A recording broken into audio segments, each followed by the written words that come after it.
RTGA, mieux qu'une chaîne, un monde.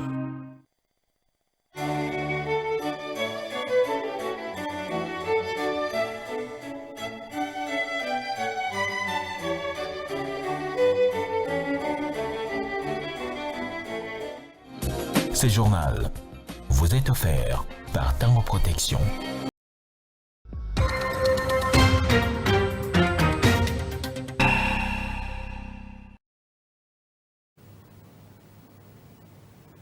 Bienvenue à tous à cette grande session d'information sur la télévision du groupe L'Avenir, dont voici les titres. Un avion petit porteur s'est écrasé à 34 km de la ville de Kisangani dans la province de la Tchopo. Les bilans provisoires fait état d'un mort lors de cet accident.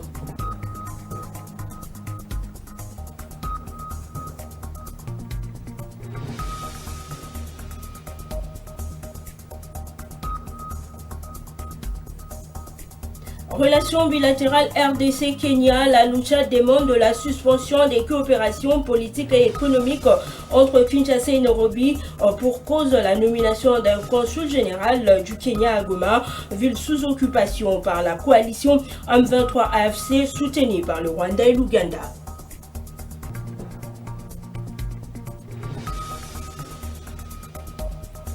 Impraticabilité des routes au quartier Ngombe-Lutete, Lutendele de la commune de Mongafula. La population aux abois ainsi les autorités interpellées à agir face à cette situation précaire.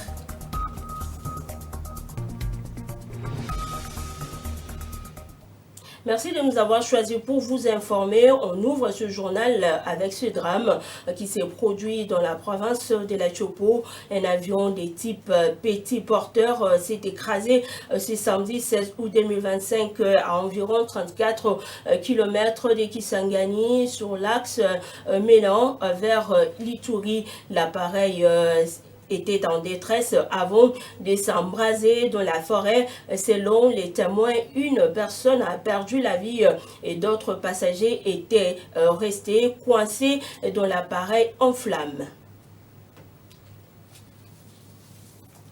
On en vient à cette information. La chef de la diplomatie congolaise, Thérèse Kaikwamba, s'est entretenue par téléphone avec le Premier ministre kenyan et les ministres des Affaires étrangères dans le but d'évaluer l'état des relations bilatérales entre Kinshasa et Nairobi. La ministre d'État a rappelé la position de la RDC sur la proposition d'ouverture d'un consulat kenyan à Goma. Bien avant, les gouvernements congolais avaient fermement réagi à l'annonce d'une éventuelle nomination d'un consul à Goma, qualifiant cette initiative d'inappropriée. Les autorités congolaises soulignent que de telles décisions doivent être validées par leur nom, rappelant ainsi l'importance du respect de la souveraineté nationale dans les relations diplomatiques. Cette déclaration met en lumière les tensions diplomatiques et les enjeux de la gouvernance dans la région. Les détails dans ce reportage signé par Tina Masaka et rendu par David Fidel Luzolo Kubanza.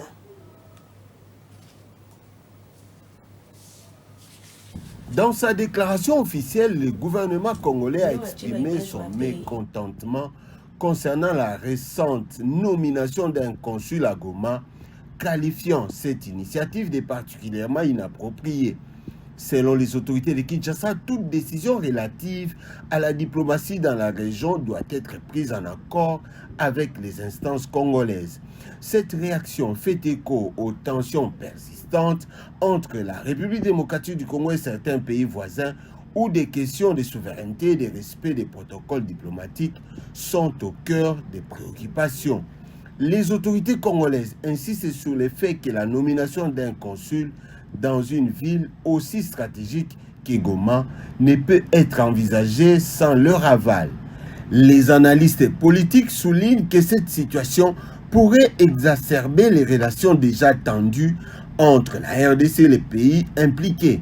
Goma, situé à proximité de la frontière avec le Rwanda, est souvent le théâtre des tensions régionales, notamment en raison des conflits armés et des crises humanitaires. Et de son côté, les mouvements citoyens Lutte pour les changements Lucha exprime son indignation face à la décision du président kenyan William Ruto de nommer un consul général kenyan à Goma alors que cette ville est actuellement sous occupation illégale de la coalition M23 AFC soutenue par le Rwanda et l'Ouganda. Pour la Lucha, cette nomination constitue un affront grave aux résolutions pertinentes des Nations Unies. Elle envoie un signal dangereux, celui des normalisations d'une situation imposée par la force et la terreur aux populations civiles. Ainsi, la Lucha rappelle que Goma est une ville congolaise et toute représentation diplomatique ou consulaire doit être agréée par les gouvernements.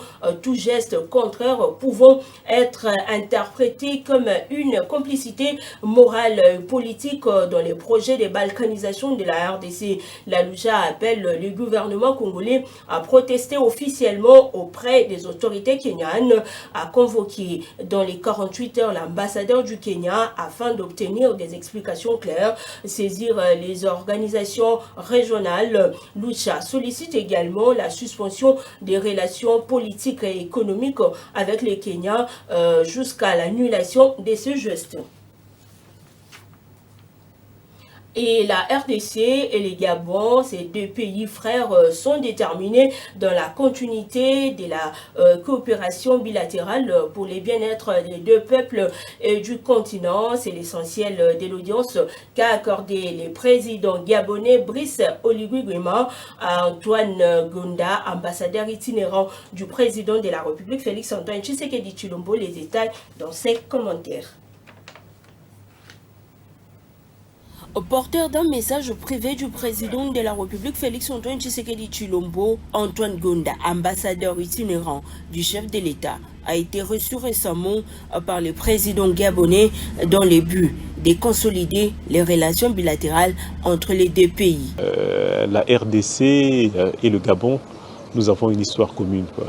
Une histoire pour pouvoir sauver le monde, parce que nous avons les grandes forêts et finalement le cœur du monde bat dans cette région-là où ces deux pays sont liés. Deux rivières se mettent ensemble, se réunissent. À ce moment-là, c'est plus facile de pouvoir affronter la montagne. Donc nos relations sont au très beau fixe. Je pense que vous avez vu la chaleur avec laquelle son Excellence, le président de la République de votre pays, a reçu le message de notre président. Cela veut dire que les relations seront très très bien. Un message bien reçu par Brice Oligui Nguema est satisfait de l'accueil lui réservé. Antoine Gonda, émissaire de Kinshasa au Gabon, réaffirme le soutien de la RDC au Gabon. Un message bien reçu par Brice Oligui Nguema est satisfait de l'accueil lui réservé. Antoine Gonda, émissaire de Kinshasa à Libreville, réaffirme le soutien de la RDC au Gabon et promet de transmettre à la lettre les messages de Brice Oligui Nguema à son homologue Félix Tshisekedi Tshilombo.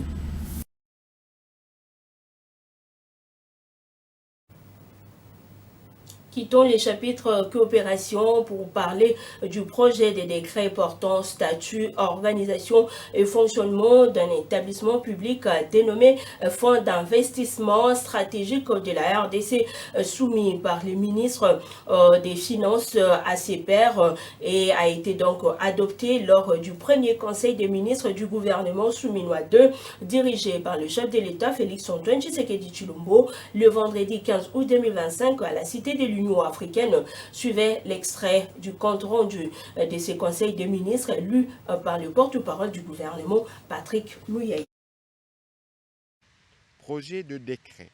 Les ministres des Finances a soumis au Conseil le projet de décret portant statut, organisation et fonctionnement d'un établissement public dénommé Fonds d'investissement stratégique de la République démocratique du Congo. Il a pour mission la mobilisation et la structuration des financements en vue d'accélérer la mise en œuvre de la stratégie nationale de développement de la RDC, son inclusion territoriale, la diversification de son économie, ainsi que le renforcement de la souveraineté nationale. Les attributions lui confiées consistent notamment à mobiliser et structurer des financements innovants, à investir dans les actifs stratégiques, y compris les infrastructures, l'immobilier, l'énergie, les technologies émergentes, l'agriculture et l'industrie, afin de stimuler les développements économiques durables et ceux en adéquation avec le programme d'investissement public. Détenir, gérer et valoriser, rentabiliser les actifs publics mentionnés en annexe en facilitant leur intégration dans les projets d'investissement à forte valeur ajoutée. Assurer une gouvernance transparente et rigoureuse en matière de gestion des fonds publics, des bonnes pratiques et des normes environnementales et sociales en respectant les principes de responsabilité financière et de performance. Promouvoir l'éco-investissement avec ses propres ressources aux côtés des partenaires institutionnels et privés, tant nationaux qu'internationaux, pour accroître la capacité d'investissement et optimiser la rentabilité des actifs du fonds. Servir de levier financier pour le développement du pays en facilitant l'accès aux financements internationaux et en participant à des initiatives stratégiques en faveur de la croissance et de la création d'emplois et le développement du secteur privé national. Et assurer enfin la gestion fiduciaire de certains projets d'investissement public lui confiés par le gouvernement, financés sous ressources propres et ou extérieures, conformément à la réglementation spécifique applicable et des exigences économiques. Après débat et délibération, le Conseil a approuvé ces projets de décret. Et place à cette information, la société civile de la RDC alerte sur la présence des enfants à l'âge scolaire dans des sites miniers d'or à Lomera, dans les territoires des Cabarets. Cette situation est également constatée à Bukavu ainsi que dans plusieurs autres localités du Sud Kivu. Images et commentaires. Des centaines d'enfants en âge scolaire se trouvent confrontés à une réalité déchirante à Lomera, dans le regroupement des Louyiyi, au cœur du territoire des Cabarets, dans les Sud Kivu. L'exploitation artisanale de l'or, ils s'en donnent à l'exploitation artisanale de l'or provenant principalement des Bukavu et d'autres localités du Sud Kivu. Ces jeunes sont souvent contraints de réaliser des travaux pénibles dans des conditions difficiles et dangereuses. La société civile de Lugendo tire la sonnette d'alarme sur cette situation inquiétante, dénonçant les souffrances de ces enfants qui sont lâchement plongés dans un cycle d'exploitation inacceptable. Les révélations de cette organisation sont troublantes. Selon son président, de nombreux enfants subissent des abus sexuels et d'autres formes de maltraitance qui compromettent gravement leur avenir. En période des vacances scolaires, la situation semble se détériorer davantage. Cette structure dénonce également l'inaction des responsables du site d'exploitation qui fermement doivent être tenus responsables de cette tragédie humaine. L'absence des mesures pour protéger ces enfants et leur fournir un cadre d'éducation adéquat constitue une faille majeure dans la société. Il estime par ailleurs qu'il est impératif que les actions concrètes soient mises en œuvre pour mettre fin à ces fléaux. Les autorités locales et les ONG doivent unir leurs efforts pour sensibiliser la communauté. Cette information après avoir été plusieurs fois interpellée par les conseils supérieurs de l'audiovisuel et de la communication, Labista Moana alias Tchabachuba Umagoda a été mise à la disposition du procureur de la République près le tribunal des grandes instances de Kinshasa-Gombe pour sanction. Les CESAC qui a transféré ce dossier à la justice précise que les faits mis à charge de la précité sont non seulement des manquements en matière de la presse en RDC, mais constituent aussi des faits pénaux. Pour rappel, Labista Moana est une artiste comédienne qui, depuis un temps, se livre à une série de danses obscènes dénommées Magoda en des lieux publics de la ville de Kinshasa. La dite danse devenue virale sur les réseaux sociaux porte atteinte aux bonnes mœurs et fait l'apologie de l'immoralité.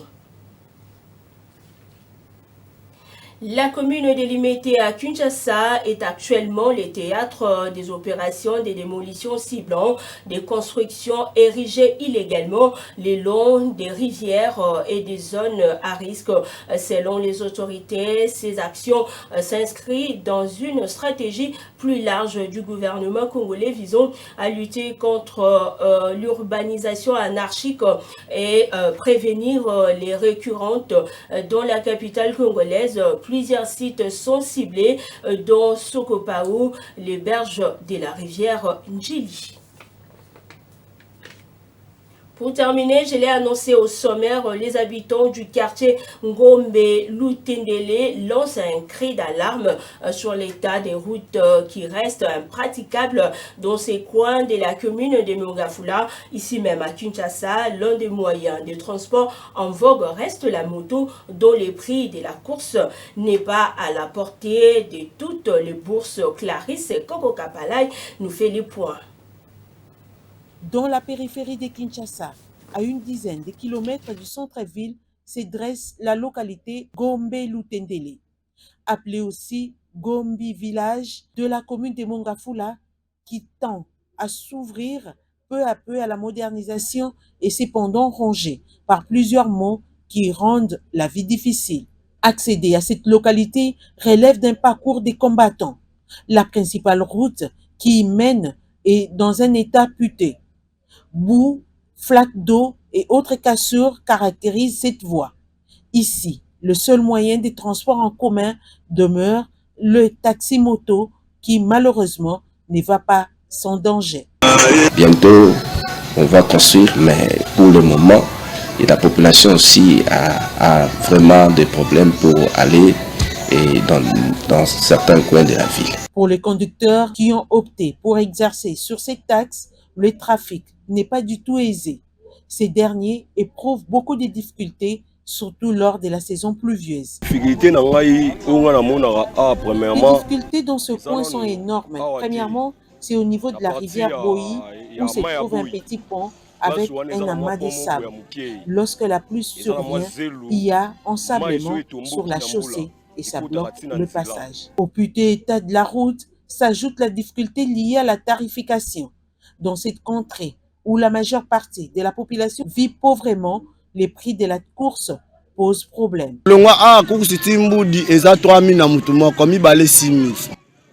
La course d'ici jusqu'à Mboudi revient à 3 000 francs par personne. Pour 2 personnes, elle revient à 6 000 francs. Or, la route n'est pas bonne, quoique le chef de l'État ait ordonné sa construction. Conduire les passagers jusqu'à Mboudi s'avère difficile. Parfois, nous transportons des mamans qui n'ont que 3 000 pour aller jusqu'au bon gré, malgré la population de Gombe Lutendele est contrainte de prendre son mal en patience. Certainement, la rocade qui est en construction résoudra ce problème et ouvrira de plus en plus cette localité au reste du monde. Fin de ce journal, place au rappel des titres. Un drame s'est produit ce samedi 16 août 2025 dans la province de la Chopo. Un avion petit porteur s'est écrasé à 34 km de la ville de Kisangani. Les bilans provisoires fait état d'un mort lors de cet accident.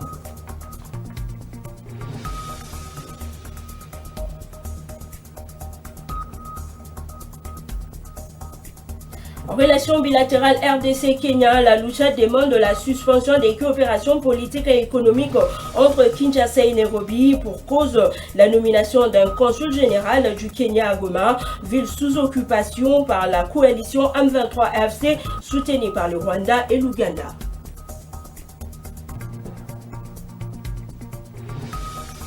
Vous l'avez suivi au cours de ce journal, impraticabilité des routes au quartier Ngombalou Tendele dans la commune de Mongafula. La population aux abois, les autorités interpellées à agir face à cette situation précaire.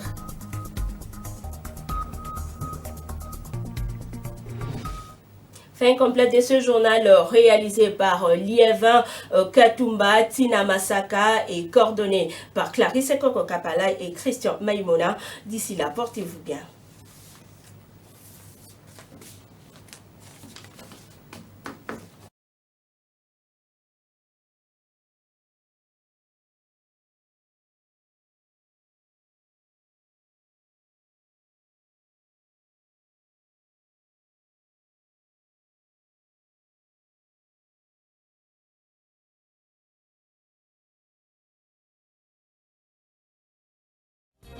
Ce journal vous a été offert par Tango Protection.